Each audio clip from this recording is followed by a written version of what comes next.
Welcome everyone to the second episode, season 2, The Spiritual House. Today I have someone very interesting with me. She's Carolina and she's here to talk about Pranayam. Welcome to my show, Carolina. Could you please tell me more about you? Where are you from? And a little bit more about you. Thank you so much, Kanupriya, for having me. I'm very blessed to have this opportunity to share because I find it very important message about the practice and about pranayama and the yoga path in general. So I'm very happy to share. So my name is Carolina Pamichava, and I'm right now here in Rishikesh, but I'm myself Lithuanian. And I've been living in different places. I've been living in London for 5 years. I was living in Spain for 3 years. Now this year I'm just traveling, so I'm living there and there. So now it's already my 4th month in Rishikesh, and I call it home already. I don't know how long I will stay here, yes. But yeah, I came for 1 month to finish the yoga course, the TTC, the teacher's training course, and straight away after this course, the lockdown started. So it's very good chance for me to go deeper in all the practices we studied. And this is how I realized that pranayama is, of course, all the yogic practices, so they come together, but I feel very connected to pranayama message. Right.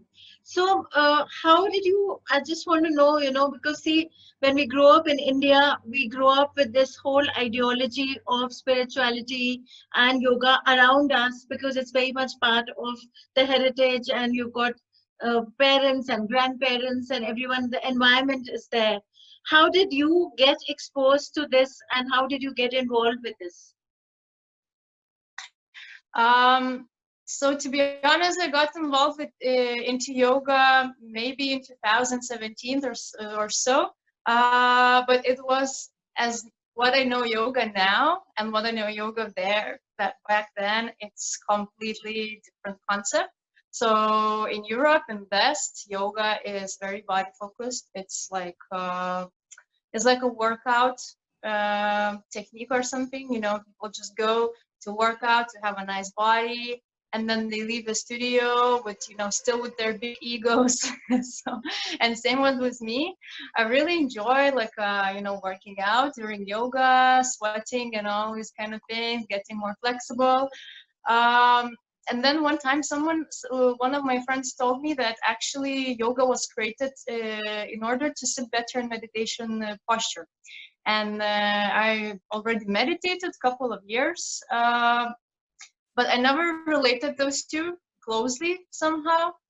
And then I was like, okay, let me try to do yoga firstly, and then I sit in the meditation, let's see. It worked really well, but I still didn't get it till the end, like what is it about this yoga so special?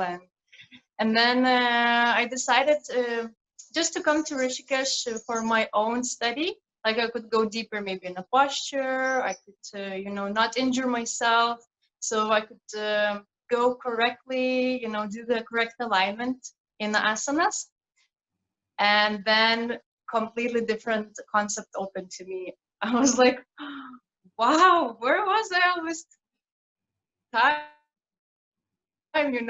Why all this information is so different back there in Europe? No one told me that yoga is this whole spiritual path. It's like pranayama together, is asana, is meditation, shatkarma, chanting. This is all together what is called yoga. So yes, you're guys very lucky that you're growing up with this technology and this is so natural for you, because for Westerners is something very unknown. No, which is why I was very excited about you coming and talking on the forum, because over the years I have seen over the internet a lot of videos where you have bear yoga, you have cat yoga, you have dog yoga, and you've got hot yoga. And then, when we look at it, it makes us think that are we doing something wrong, and is the information going about yoga wrong, or what do we do to correct it? So I in fact want to take this chance to ask you to put in together the knowledge that you have acquired now and the knowledge of the perception that you carried before you traveled to India. So, to kind of clear out the misconception of yoga that is around in the world, not only specifically in the West, but also a lot of times in our own country with the youngsters who are only looking at the internet and don't really know the traditions about it. So it would be great coming from someone who's seen both sides of the world, if you could come and clarify some of the misconceptions behind yoga. Oh yes, I feel this is my mission completely. So I started some classes for my local people, from Lithuanian people also, doing videos. So just to show that this all comes together. This is not the workout, but actually, this is very deep. This is very spiritual thing. This is you can get into the contact with the divine, for the whole process.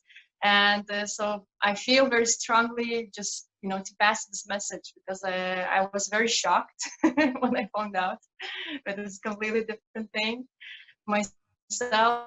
And so every day I'm just trying, either through some videos that I make, from workshops, from Zoom calls also, like I'm doing some guided meditation, but it's all, again, it's called guided meditation, but we start with asana practice, we do pranayama, and then this is meditation, because you cannot really separate those things. Right, right. It's all interconnected.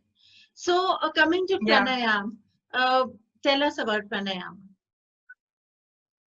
So for me, very personally, pranayam, because I guess here and then everybody knows, by heart what it is, how it works.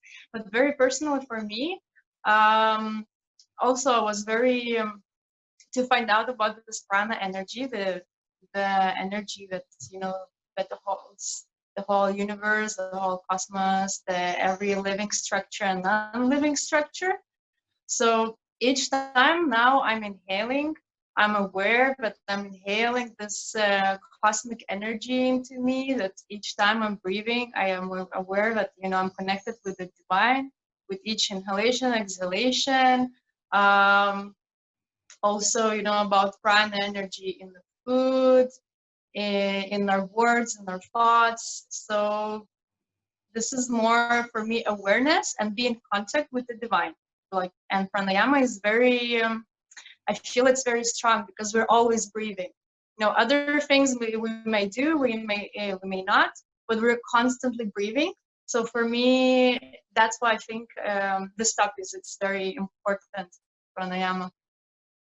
And how do you connect pranayam to the rest of the yogic practice?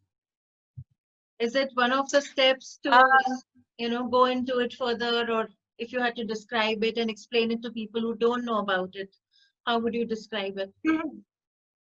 So pranayama, two words, prana and ayama. So prana is this cosmic, is this life force energy that all of it, living and non-living structures are made of. Our whole universe is made, our thoughts, our emotions, even our bodies, the nature, the stuff, even the clothes, everything you see is that energy. And ayama means extend. So with each inhalation, we're taking this energy inside of us, and we're extending the dimension of it in our bodies, in our mental body, in our physical body. And with pranayama technique, we're actually sending it where we want. We're controlling it, so we can. If we have some issues, we can solve these issues through our breath. If we don't have issues, we can just evolve, and level up, just go higher with energetically, or calm ourselves down. And also it's very beneficial, like from the body perspective, because it's very it could be calming effect, or it could be if you don't have energy, you can gain more energy. It massages all your inner kind of all your liver, intestines, your stomach. Yeah, all these like body benefits too. It balances your right and left brain hemisphere. So so much benefit from the physical side, but at the same time from spiritual side, what also I realized about pranayama and in general yogic practices is that we are always kind of in this balance on these two poles of Shiva and Shakti, of yin and yang, masculine and feminine energy. So because we're like our energetic body is made from the two major nadis, like energy channels, Ida and Pingala. So we're kind of fluctuating, like there, and we're trying to find this balance. And pranayama actually, like certain pranayama techniques, gives you this balance. So as you practice more and more, you can start feeling this balance. So it's also like a balance between your both left and right brain hemispheres. And once you reach this balance, so the goal to awaken the third energy channel, which will take you straight away to the higher consciousness and to the bliss. So that was also very new for me, because I knew some breathing techniques from the past. I didn't know that they were called, but the roots were from pranayama, and the purpose was totally different. And now I get it. Oh, pranayama is actually for balancing our energies, and all yogic practices are for balancing these two with different poles, but complementary poles. So it's very new perspective for me. and I'm really excited and to pass this message. I'm glad to. So are there different categories or different kinds of breathing or pranayama that fall into pranayam system, or is it simply one kind of breathing, or are there different categories? There are different, very different types of pranayama. So depending also on your personality, depending on the daytime, for example, in the morning, once you wake up, you need to gain some more energy. So you do some Bhastrika, for example, if you're physically able to do it, if you're all right.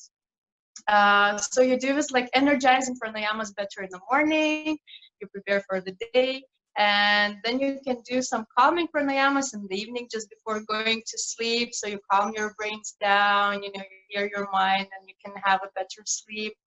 And depends how are your eating habits. If you have less food, or maybe if you have 3 hours break after food, you can do in the middle of a day. Or also depending on the situation, there are certain pranayama techniques that you can use in a stressful situation. If you had some, some situation at work, or in general emotional blockages or something. So basically for any life situation, there's going to be a practice of pranayama or modification of pranayama for that. So is there a particular practice that anyone can take on, which is simple? And I think most of the people, especially right now with everything that is going on in the world, have issues with sleep, have issues with relaxation. So is there a particular technique that any person can hear you right now and start following it and will be beneficial if you could give it to them? Yes, so for people, for total beginners, I always give yogic breathing. So yogic breathing actually expands your lung capacity, it strengthens your lung, and it prepares you for the next pranayama practices. So it's better to start with this, a couple of minutes a day. Yogic breathing is basically when you inhale through your belly, the air travels up in your rib cage, you send the air to your chest area, to the throat, and then exhaling from the throat back to the belly. And you're like waving like the ocean, in this kind of manner. And once you're ready, or actually it's also good for beginners, Nadi Shodhana. So it's #1 pranayama and for beginners and for all the yogis. It's because it's the one that is balancing those two energies mostly. So Nadi, it's this energy channels, and Shodhana purifying. So we're purifying our both nadis. So this pranayama also you can kind of practice anytime, because it's very gentle.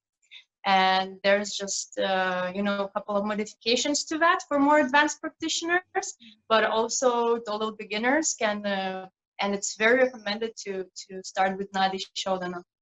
So for those who want to actually pick it up from this session and actually make a change in their lifestyles, could you show us just a few breaths of how exactly to do it for someone who's no idea? If they can just look at this and start, you know, introduce this practice in their life and start practicing it to benefit, is it possible for you to just show us a few breaths? Yes, I'm happy to show Nadi Shodhana technique. Great, great.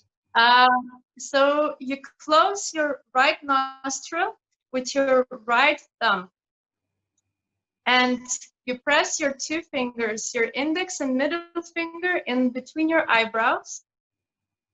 So your one side is closed, and you have your left nostril open. Yeah, exactly. And you will be inhaling with your left nostril and exhaling with your left nostril. So this is preparation. This is step 1 for beginners. And you keep breathing long and deep inhalations with your left nostril and long deep exhalation with your left nostril. And I recommend for beginners to start with 4. So for example, you inhale with 1, 2, 3, 4, and exhale 1, 2, 3, 4. So this is round 1, and you can do 5 rounds of that with left nostril. Then you swap to the right nostril. You do 5 rounds of that. Then you do 5 rounds of both nostrils. You straight away will feel that it's more unblocked. It's more, you know, you can pass more air through your nostrils. And then you can start doing alternate nostril breathing.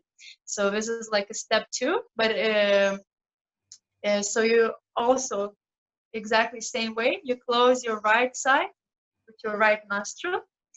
You inhale with your left nostril, and then you close your left nostril with the ring finger. Yeah. So your pinky finger stays outside. And you open your right nostril and you exhale. Then you inhale with your right nostril and you exhale with your left nostril. So this is round 1. And you can carry on like for beginners, start with 5 rounds of that. Make sure the length of the breath is slow and smooth, controlled. And then with day by day, you can increasing, adding more rounds to it, more minutes to your practice. So you can start noticing, you know, the differences in 1 week or even a couple of days. For me, it was very quick. So this is basically deep breathing with alternate breathing technique. And I know for a fact that it instantly relaxes you. It brings in focus of the mind. It helps you calm down your heart rate. And I think long-term effects also improves issues like sinuses and throat chakra issues like thyroid, etc. So there are huge benefits from this simple practice. And I think a lot of you, especially in the current time, should involve this as a daily practice. It will only take you 10-15 minutes. And any specific time, or one can do it anytime? It's very important to do it on an empty stomach, because once we're breathing, we don't want like to, you know, we don't want food to be moving and disturbing our digestion. So it's better, not better, it's very recommended to do an empty stomach. And actually, Nadi Shodhana, you can perform any time of the day. This one is safe to do anytime. Okay. So when you say any time of the day, is there a specific gap between your meals and when you do this breathing exercises? A couple of hours? Personally, I start my practices maybe 5, 6 in the morning. So first I do asana practice. So if you're doing full yogic practices, so firstly goes asanas, and then you do pranayama, and then it's meditation. So I do before the breakfast, and then I have breakfast around maybe 9 o'clock, 10 o'clock, and then if I feel I need to do more pranayama, then I do just before my dinner. So I'm sure that, you know, I'm like my stomach is empty. Yeah. That's great. I hope the viewers are going to benefit from this and try and include this.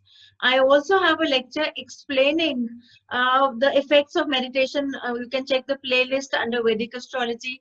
And I also have another lecture explaining the connection between the 5 elements and the cosmic energy. When she spoke about the breathing, and she said, yoga is about actually understanding your connection with the universe. I've actually explained that in detail in one of the videos, so you can check that out as well. So, Carolina, if clients want to get in touch with you, I know you are a qualified yoga teacher now, and you are teaching. So if someone wants to become a student, where can they contact you? They can contact me actually personally on my Facebook page, on my Facebook account, Carolina Fomi. And also my Instagram are very welcome, to send me messages. So is also Carolina Fomi. And I'm posting there all the events and workshops I'm doing. So yeah, those are 2 engines. Maybe you can also talk about the workshop in case anyone wants to attend. That would be great. Of course. So workshop is like a collaboration of the students who graduated together with me from the World Peace Yoga School. So we're living here together, and we decided to do projects together, to gather our energies. So workshop is for people who want to start, who want to at least see what is this yoga actually is. So it's like introduction to yoga, and we're starting with asana class. Then we're having pranayama, and then we're having some Hindi philosophy and meditation. So it's happening every Sunday. It's around 3 hours length. So we already had a couple of those workshops, and the number of people are growing. So I'm very happy to see, that during this period, during this hard period with the situation in the world, I find it's kind of the way out, the yogic path. Yes. And this Sunday is actually International Yoga Day. So we're planning some different program. We're gonna have from the morning till evening, whole day filled up with different teachers giving the lectures and their practices. So it's gonna be also pranayama. So I will give pranayama. Then the other teacher would give some different type of pranayama. Is like his own practices created. So this is for stress management. There's gonna be some sun salutations, yin yoga, sattvic food diet lecture, and things like that. So very exciting. And yes, everybody welcome to join, and all the event details are on the Facebook page and on Instagram too. Great. So contact her. It's World International Yoga Day on Sunday, 21st of June. It's going to be an all-day session. It's going to have a lot of knowledge. It's going to be exciting. So do join her. You can check her out on Instagram or Facebook and join the event from there. And Carolina, thank you so much for coming. It's been a real pleasure talking to you. And I'm so glad that you have taken time, and you have also dedicated your coming time to clarifying misconceptions on yoga, because I think the world really needs it. I'm very happy about that, and I wish you all the best for this journey. And I will see you at the workshop, because I'm definitely going to be a part of it. I don't want to miss it for anything. Oh, nice. So thank you so much for joining us. Thank you so much. Thank you. So I will be back soon with predictions as always, and another episode of the Spiritual House. Thank you so much. Bye-bye.